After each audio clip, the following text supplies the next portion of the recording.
we have a first-timer on our show, and our first guest is so big, we just wanted to get him right out here. Please welcome to our show for the first time, we're so pleased to have him, Zac Efron.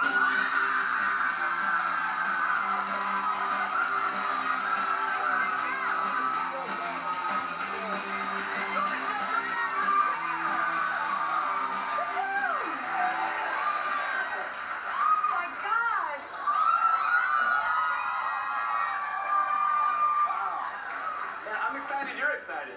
Right? Thank you. I mean, she was out of her chair like a rocket launcher. Two y'all jumped right up. That was awesome. I know. Yeah, no, we're a chill show. We're snacks and hanging out in the kitchen.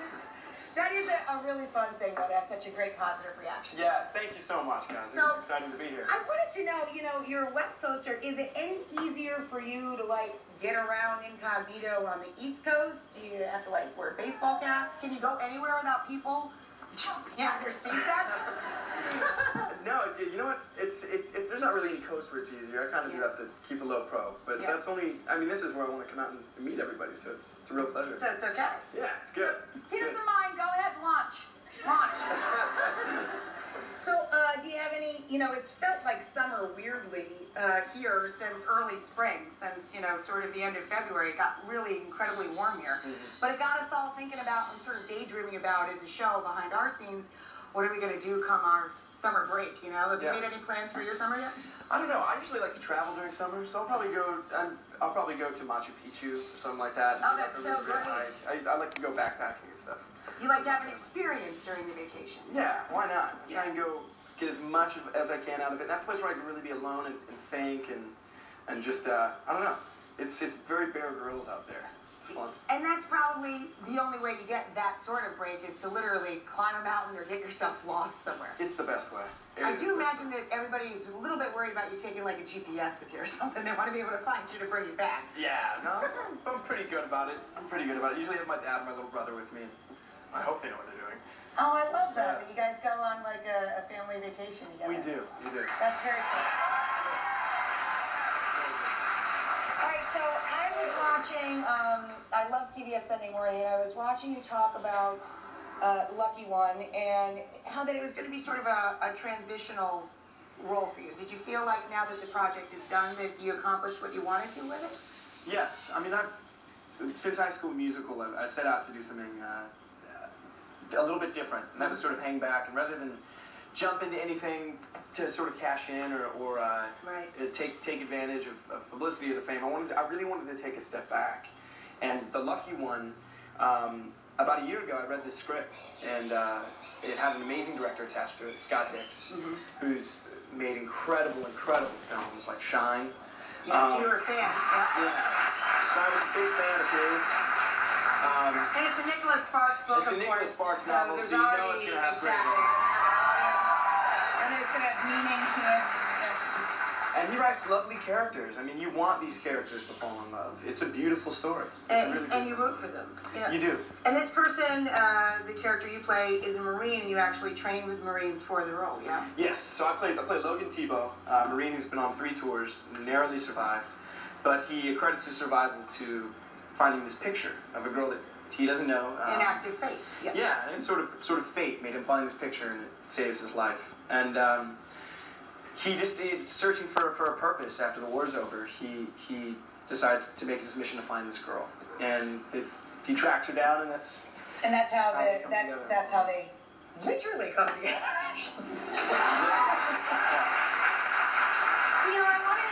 Serious note, I was watching you disarm someone in a clip I saw of you at the training facilities, and I was wondering, when you train with other men that are your contemporaries and you see just a little bit of what they go through, you glimpse that side of it. Yeah. What did you think to yourself, wow, I could have done this, or wow, I'm so blown away by the fact that any young man or woman goes through this and is capable of doing this? It's that. You're blown away that something like that is going on and you're not there, or how much you're unaware of. These are young men my age. They're like my peers. I could have been in high school with these guys. They could have been younger than me, and they've served 3 tours. And you're meeting, American heroes. And I was blown away with it, hearing the stories about what it's like to be in a war There. and then to come home and adjust, you know, to back to normal life. Things are so trivial out here after what you've experienced out there. It gives you perspective, right? And I gained a ton of perspective. So we have a little sneak peek for you guys. It is in theaters now, but we want to make sure you get there. So we're going to tempt you with a little sneak peek. What do you want to give a little setup for the clip we're going to see? This is the first time I meet Beth. Logan meets Beth. They're sort of butting heads. And he's just tracked her down, and he's been hired for a job at their house. Let's see. This is their first meeting. So, you were saying? We moved around a lot, so I kind of grew up everywhere and nowhere. Oh, that must have been hard, huh? It was okay. It was all I knew. But you went to college. Yes, ma'am. Just for a year. What'd you study? I liked philosophy. Really? Yeah, I like to read. Give us a quote of your favorite philosopher.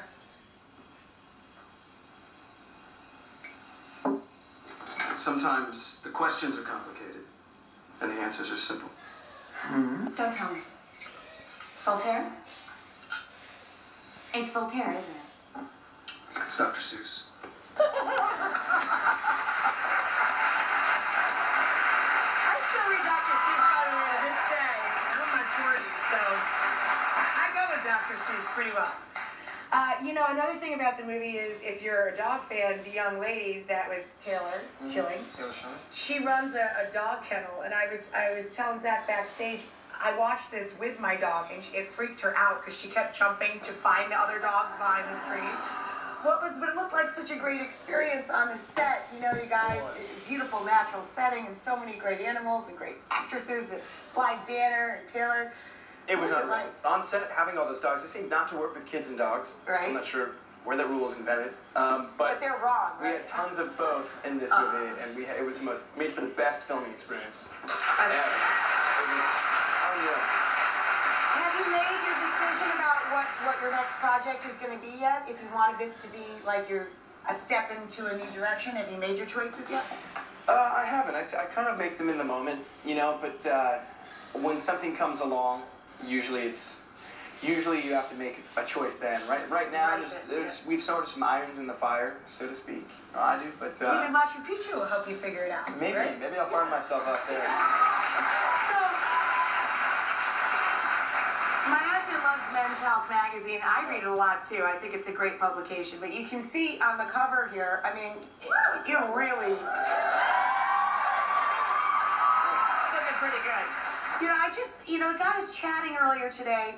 I talked with so many working actresses that talk about how really hard it is for them to stay on top of a health and diet regimen, that they have to have trainers, that they really have to work at it.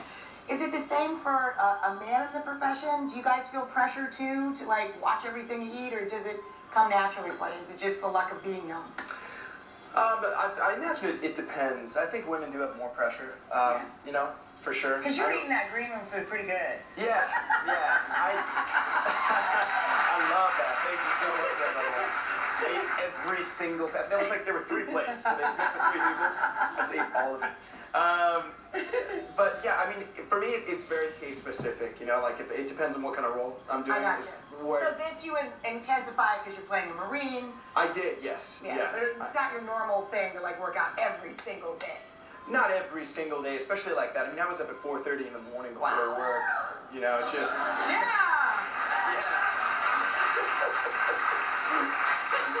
I'm thinking, oh, better him than me, and she's like, woo!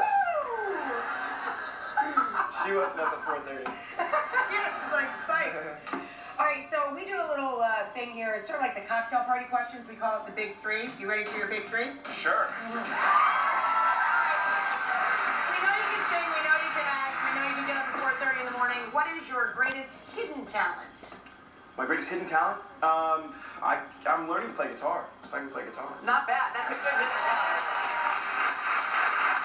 Now let me tell you, all women love a man that can play music on anything, but all women also love a man that can cook dinner. So if you learn how to make food for a woman and you can serenade her at the same time, you're so in for life. For life. Well, I'll work on that. I'll work on that. All right, I'll send you home with a couple of magazines. Let the book fall off the I truck. was reading one in the green room. It's pretty good, right? I think I can do that. You can do that. You make it seem easy. It is. It's good. I'm setting them up. Setting them up for success. All right. So it is an election year. You just got through playing a Marine. If you were made president for one day, I love this question. What would your first order of office be? First order of office? Yeah, what's the first thing you'd want to get done? You're pres for a day. You're going to take it on. What is it? I'd invent some sort of new holiday. Just like something that gets kids off school for a week. You know? Like he wasn't popular enough, right? Another holiday? What? For sure. For president. Nicely done. Nicely done. Okay, where do we want to go? Yeah, would you call it Zach Day? I could if I want to be selfish about it. Yeah. I can name a racial day. Whatever I want. Zach Friday. There you go. If it was Zach Day, I'd make it a week. Let's make it Zach Week. Zach Week, that's Like excellent, Shark Week. Like Shark Week. Yeah. Even bigger. Exactly. Okay, that was a fun one. Where do we want to go next? How about dinner? I love this question too. Anybody living or dead, if you could have them over for dinner and really sit down and have a chat with them, who would you pick and why? Oh man, that's a great question. It's a really good one, right? I want to talk to Elvis. Yeah. I think he'd have a lot of And he could probably help you out with the music thing a little bit. He probably could. I know he could. Man. So that would be very fun. Teach you a few moves. Then you could sing, dance, act, make dinner, play the guitar, climb mountains. I'd meet Elvis and I'd cook dinner for him. I like that. It's excellent. Singing it. Can you stick around one more second and let the audience have I'll stick their around. shot? All right, sounds good. We're going to let the audience have a few questions. The lucky one